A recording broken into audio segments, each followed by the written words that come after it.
आप किसी को आप बदल नहीं सकते, किसी की जर्नी में आप डिस्टर्ब नहीं कर सकते हो, राइट? आप अपने बच्चों से उम्मीदें रखते हो, क्यों उम्मीदें रखनी? आप में से कई लोग सोचते हैं बुढ़ापे का सहारा बनेगा। वाह, बुढ़ापे का सहारा अभी छोड़ दो, ये उम्मीदें बुढ़ापे का सहारा, दुखी इतने हो जाओगे ना, बीपी से ही चले जाओगे तुम ऊपर। अपना इंतजाम खुद करके रखो, अपने बुढ़ापे का इंतजाम खुद करके रखो। और ये बच्चा इंस्पेक्टर बने कि डाकू बने, परमात्मा का रूप बने या कुछ और बने, वो उसकी जिंदगी है, आप उसमें बहुत कुछ नहीं कर सकते हो। एक ही चीज से लोगों को बदला जा सकता है, वो है प्यार। और हम चीजों को हमेशा गुस्से से बदलने की कोशिश करते हैं। सोच के देखो हम बच्चों को कैसे बात करते हैं, तू ऐसे क्यों नहीं करता, तू वैसे क्यों नहीं करता, तू सुबह उठता नहीं है, तेरी पढ़ाई में उसकी बैठ, वो इसका दरवाजा बंद ही हो जाता है पहले ही, बोलो तू बोल ही जाता, रोज का ही काम है, चाहे तुम मम्मी जाओ, तुम्हारा रोज का काम है। And they don't respect you even sometime. मैं देखता हूं आजकल बच्चे माता पिता को कुछ समझते ही नहीं है, बिकॉज माता पिता ने उनके ऊपर एक बम्बार्डमेंट कर रखी है, तुम ऐसा होना चाहिए, तुम वैसा होना चाहिए। No, let them live their life. आपने अपनी जिंदगी जी ना, जी आपने अपनी जिंदगी, राइट? आप इतने निकम्मे नहीं निकले, कुछ तो अच्छा किया ना। तो पिताजी माताजी तो आपके कब से आपको मतलब आप उनसे अलग हो या कैसे भी है, तो आपने अपनी जिंदगी जी है, वो भी अच्छा करेंगे, उम्मीद रखो अच्छा करेंगे, तो आप उनको ज्यादा इंटरफेयर मत करो। मैंने आपको पिछली बार एक बड़ा अच्छा एग्जांपल दिया था, अभी दोबारा देता हूं, आप लोगों को मजा आएगी सुनने में। आपका बच्चे को मालूम है कि उसके स्कूल की बस 6:30 बजे आती है। आपकी पहली आवाज से आइडिया लगा देता है कि अभी जिस आवाज से मम्मी ने मेरे को बोला है ना, 6:45 हुए होंगे, क्योंकि आप बोलते हो उठ बेटा जाना है ना स्कूल। बच्चे को पता चल गया 6:45 हो गए। फिर 6 बजने में 5 मिनट आपकी आवाज, उठता है कि नहीं उठता, स्कूल लेट जाएगा तो शर्म नहीं आती? बच्चा मां की आवाज से आइडिया लगा देता है अभी 6 बजने वाले हैं, अभी उठने की जरूरत नहीं है। फिर बजते हैं 6:05, फिर मां आती है किचन से डंडा लेके, तेरी शर्म नहीं आती तेरे को? बच्चा बोलता टाइम हो गया उठने का, भी उठ ले, 6:15 होने वाले हैं, अब भागना पड़ेगा। तो मां की आवाज से वो टाइम का आइडिया लगाता है। अगले दिन वो फिर उम्मीद करता है कि प्यार वाली आवाज आई है, अभी उठने की जरूरत नहीं है, अभी हल्का सा गुस्सा आया, अभी भी थोड़ा 5-10 मिनट और सो सकता हूं। हम इस तरीके से अपने बच्चों को पालते हैं। लेकिन एक दिन अगर आप अपने बच्चे को बिठा के बोल दो कि कल से मैंने एक सिंगल आवाज तुझे नहीं मारनी है, तो क्या होगा? क्या होगा? Okay, by the way shake का टाइम हो गया हमारा। It's a shake time, with in 2 minutes we are going to have shake. तो आप सुनते भी रहिए और शेक प्रिपेयर करें, ताकि हम इकट्ठे चेयर्स करेंगे। मेरे से चेयर्स करे बिना अगर आपने घुट भरा तो देख लो, फिर वो रिजल्ट नहीं आएगा आज। तो अभी जो हमारे बच्चे हैं उनको हमें कैसे करना चाहिए? उन बच्चे को बिठा के बोलो कि बच्चे कल मैं तुम्हें आवाज नहीं लगाऊंगा। ज्यादा क्या होगा पता क्या होगा? एक दिन बच्चा स्कूल मिस कर जाएगा, लेकिन मैं आपको वादा करता हूं उसके अगले दिन आपको जिंदगी भर उसको आवाज नहीं मारनी पड़ेगी कि उठ जा, राइट? कभी आवाज नहीं मारनी पड़ेगी, लेकिन आपको समझाना भी पड़ेगा, बेटा स्कूल नहीं गए, बेटा क्या क्या क्या करना, तेरा बनेगा क्या, तेरी जिंदगी कैसी होगी? देख फलाने के बच्चे ने पढ़ाई नहीं करी थी, वो क्या बन रहा है। देख तेरे चाचा कम पढ़े लिखे हैं, उनका क्या बना। देख तेरा ताऊ कम पढ़े लिखे हैं, उनका क्या बना। देख तेरा हमारे पड़ोसी देखो वो कम पढ़े लिखे हैं, क्या बना। तो देख, और इस तरीके से देखो, आप बोल सकते हो मैं देखो मैंने पढ़ाई करी तो मैं क्या बना, या मैं भी पढ़ाई नहीं कर पाया तो देखो मैं बहुत कामयाब नहीं हुआ, तुम्हें कामयाब होना है। तो ऐसी चीजें हम बच्चों को बता सकते हैं, राइट? तो सबके शेक्स रेडी है? 1 मिनट और देता हूं आपको, क्योंकि काफी लोग शेक लेने के लिए गए हुए हैं, राइट? सो अभी हम आते हैं वापस नेक्स्ट पे, हमारे पास 25 मिनट है। सो ये एक एस्पेक्ट हो गया कि हम किसी लोगों से उम्मीद ना करें, ऑलवेज न्यूट्रल रहें। आपने ऑफिस में है, आपने बेल बजाई, पीएन को बोला एक गिलास पानी देना, उम्मीद रखो शायद ही वापस नहीं आएगा, भूल जाएगा। अब भूल भी गया तो आप उसको प्यार से फिर बेल मारोगे 10 मिनट बाद, अरे तेरे से पानी मांगा था, या कोई बात नहीं लिया, राइट? लेकिन अगर आपने बोला, उम्मीद रख ली कि ये पानी 1 मिनट में आना चाहिए, तो आप 5 मिनट बाद तो उसको उड़ा दोगे, फायर कर दोगे कि तेरे को रखा किस लिए हुआ है, पानी नहीं पिला सकता है तू मेरे को, क्या ध्यान नहीं रखता है तू मेरे को। तो एक पॉइंट हमारा सबका क्लियर हो गया कि आज के बाद हमने परिस्थितियों से और लोगों से उम्मीद नहीं करनी है, नंबर 1। नंबर 2, परिस्थितियों और लोगों को हम नहीं बदल सकते हैं, ज्यादातर परिस्थितियां हमारे कंट्रोल में नहीं होती हैं। और एक सेंटेंस में हमेशा सिखाता हूं, जिस चीज पे कंट्रोल नहीं उसका दुख नहीं मनाना। जिस चीज पे कंट्रोल नहीं उसका दुख नहीं मनाना, राइट? अभी हम दूसरे एस्पेक्ट को लेते हैं, तो उससे पहले हम करते हैं cheers. So cheers everyone, very good, fantastic, unbelievable, क्या बात है। 3000 लोग शेक पी रहे मेरे सामने, वाह! काश एक ही पिक्चर में होते तो सबकी फोटो ले लेते, you know. So I got, it's amazing. Cheers everyone. Delicious. So let's go to the next दूसरा एस्पेक्ट। हम लोग हमेशा कहीं पे भी बैठे होते हैं तो दो तरफ चले जाते हैं, दोनों में से एक जगह चले जाते हैं। या तो हम पास्ट के बारे में सोचते रहते हैं और या हम भविष्य में चले जाते हैं।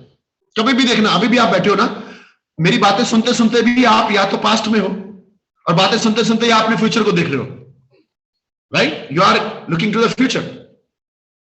ज्यादातर हम पास्ट को देख के परेशान होते रहते हैं, दुखी होते हैं कि ऐसा नहीं होना चाहिए था, उसने मेरे साथ ऐसा क्यों किया, मेरे साथ ये घटना ना घटती तो आज मैं कहां होता, कोरोना ना आता तो मेरे साथ ये होता। तो ज्यादातर हम लोग पास्ट को लेके परेशान और दुखी होते हैं। कुछ चांसेस ऐसे भी होते हैं कि पास्ट को लेके हम खुश होते हैं, वाह कितना अच्छा हुआ था, कितनी खुशियां आई थी घर पे, राइट? बट ज्यादातर we are not happy with the past. जैसे मैंने अभी आपको एग्जांपल दिया ना कि जब आप स्कूल में होते हो तो आप बोलते हो मैं खुश हो जाऊंगा जब कॉलेज जाऊंगा, कॉलेज में जाते हो तो बोलते हो डिग्री आ जाएगी तो खुश हो जाऊंगा, फिर बोलते हो ये खुश हो जाऊंगा, तो खुशी तो आती नहीं है, राइट? तो एक तो हम पास्ट को लेके दुखी रहते हैं, दूसरा हम भविष्य को लेके डरते हैं। हमारा डर बना रहता है भविष्य को लेके, ऐसा ना हो जाए कहीं अगर गलती से ऐसा हो गया ना तो मेरा क्या बनेगा, मेरे बच्चे ने ऐसा कर लिया तो, मेरा बच्चा गलत कामों में पड़ गया तो, मेरे घर पे ये घटना घट गई तो, पड़ोसी ने ऐसा कर दिया तो, फलाने को कुछ पता चल गया तो। So we are always have worry about future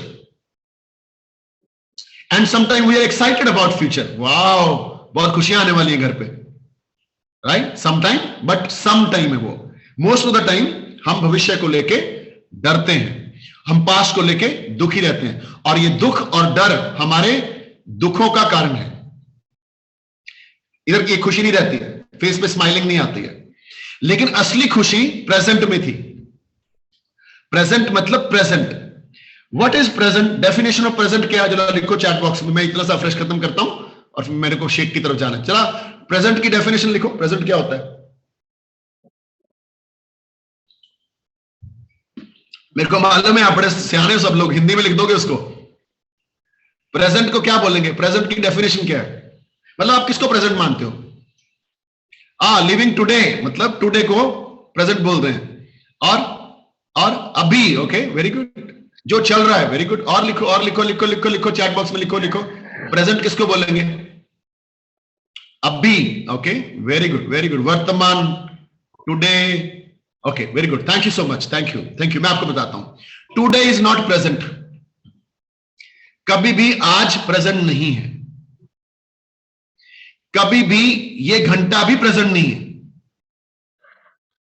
क्योंकि अगर आप इस घंटे को प्रेजेंट बोलोगे तो पिछले जो 15 मिनट बीत गए वो प्रेजेंट नहीं रहे ना। और जो दिन अगर आप बोलोगे तो अभी दिन आना भी है और कुछ दिन बीत भी गया तो ये प्रेजेंट नहीं है। आपका एक क्षण जो है ना, सांस अंदर गई, वो आपका प्रेजेंट है। इसलिए बोलते हैं परमात्मा का नाम एक क्षण भी ले लिया गया ना, एक शब्द भी अंदर चला गया और कनेक्शन बैठ गया तो आपके सारे दुख कष्ट हर जाते हैं। कभी भी परमात्मा आपके दुख कष्ट कम नहीं करता है, उसको सहन करने की शक्ति देता है। मैंने आपको हमेशा बोला, right? Now let's go, what is present? Present is today. It means आज, अभी, टुडे इज 27th, 27 अक्टूबर के 7:12 इज योर प्रेजेंट। यहां पे आ जाना वापस। जितने भी लोग आप इस सेशन में बैठे हो, क्या ये 7:12 22 अक्टूबर का, सॉरी 27 अक्टूबर का ये 7:13 सबसे खूबसूरत पल नहीं है? बताओ मेरे को। क्या हम इस पल के लिए परमात्मा को शुक्रिया कर सकते हैं कि परमात्मा सुबह उठे, क्लब में लॉगिन किया, न्यूट्रिशन बॉडी को जा रहा है, माइंड को अच्छी बातें जा रही हैं, मेरे को लग रहा है मेरे को खुशियां मिलेंगी। This is the best minute and second of your life. हम प्रेजेंट में आते ही नहीं, हम प्रेजेंट में आते ही नहीं है। We don't enjoy. जब हम कार चला रहे होते हैं ना, हम बाहर एंजॉय नहीं करते हैं, हम विचारों में डूबे रहते हैं, क्योंकि कार तो ऑटोमेटिकली चल रही है, आपके दिमाग में पता है किधर से क्या मोड़ आना है, किधर मुड़ना है, किधर से आपका ऑफिस और घर आएगा, बट आप विचारों में रहते हो। जब आप नहा रहे होते हो, we don't enjoy shower, we have thinking thinking thinking thinking thinking. साबुन लगा रहे हो बॉडी को, लेकिन थिंकिंग थिंकिंग चल रही है, we don't enjoy that shower. परमात्मा का नाम लेने बैठे, नमाज पढ़ने बैठे, मंदिर में बैठे, गुरुद्वारे में बैठे, घर में बैठे, आंखें बंद करी, तुरंत फ्यूचर में चले गए, डरने लग गए, और तुरंत पास्ट में चले गए और दुख महसूस करने लग गए। लेकिन परमात्मा प्रेजेंट में थे, हम प्रेजेंट में कभी आए नहीं। क्या हम जब परमात्मा के लिए, जब हम बैठते हैं मेडिटेशन करने के लिए या भगवान को याद करते हैं, तो उस क्षण के लिए परमात्मा को थैंक यू नहीं बोल सकते? ये जो घड़ी आपने दी है इसके लिए शुक्रिया, आपने मुझे बुलाया अपने पास, आपने मुझे समय दिया। ये जो क्लब में आप शेक पी रहे हो, अपने घर में बैठे हो, कहीं जाना नहीं पड़ रहा है, और आपको ये एजुकेशन मिल रही है, क्या इस क्षण के लिए 7:15 27 अक्टूबर के लिए परमात्मा को थैंक यू बोल सकते हैं एंड स्माइल कर सकते हैं? Yes, thank you so much इस मोमेंट के लिए। अगर आप हर मोमेंट को ऐसे ही एंजॉय करने लग गए तो जिंदगी खूबसूरत होगी। याद रखिए, जितना भी भविष्य को लेकर आप डरते हैं उसको बोला जाता है ओवर थिंकिंग। 99% वो चीजें नहीं होती हैं इंसान की जिंदगी में जो ओवर थिंकिंग से सोचता रहता है, नहीं होती है। कुछ बढ़िया जरिया निकलते हैं। जिंदगी की हर एक घटना, दुर्घटना जिंदगी में नई चीजों को जन्म देती हैं। यस जी, ठीक बोल रहा हूं। जिंदगी की कोई भी बड़ी से बड़ी घटना और दुर्घटना जो हमारी जिंदगी में आती है, वो नया कुछ निकाल के लाती है, जो शायद अगर ये घटना नहीं घटती तो कुछ बड़ा हमारी जिंदगी में नहीं आना था। ये हमें साल, 2 साल, 5 साल बाद रियलाइज होगा। So always feel happy, always feel happy, because ये जो भगवान ने अगर आपको दुख नहीं दिए होते तो आप सुधरते नहीं। आप अपने सारे दुखों को याद कर लो जो आज तक आए थे, उसकी वजह से आज आप यहां पहुंचे हो। याद करके देख लो, कोई भी आपका छोटा एक्सीडेंट क्यों करता है भगवान? बड़े एक्सीडेंट से बचाने के लिए। आपका छोटा एक्सीडेंट क्यों होता है? बड़े एक्सीडेंट से बचाने के लिए। मैं आपको एटीट्यूड की बात करता हूं। एक महात्मा, मैं नाम नहीं ले रहा, रियल स्टोरी है, के पास उनका चेला आता है और बोलता है, महात्मा जी ये जो कार है ना, ये हम बेच देंगे। महात्मा जी बोले, क्यों? नहीं सर, हमें कार रखनी नहीं है। ये बोले, क्यों नहीं रखनी है? नहीं सर, जब से ये कार आई है 1 साल हुआ है, 4 बड़े एक्सीडेंट हुए हैं। ये कार अशुभ है, ये लोहा अपने को सही नहीं जमा, प्लीज इसको बेच दो, नई कार लो। महात्मा जी बोलते हैं, ये कार इतनी शुभ है तुम्हें पता ही नहीं है। बोले कैसे? बोले 4 एक्सीडेंट हुए,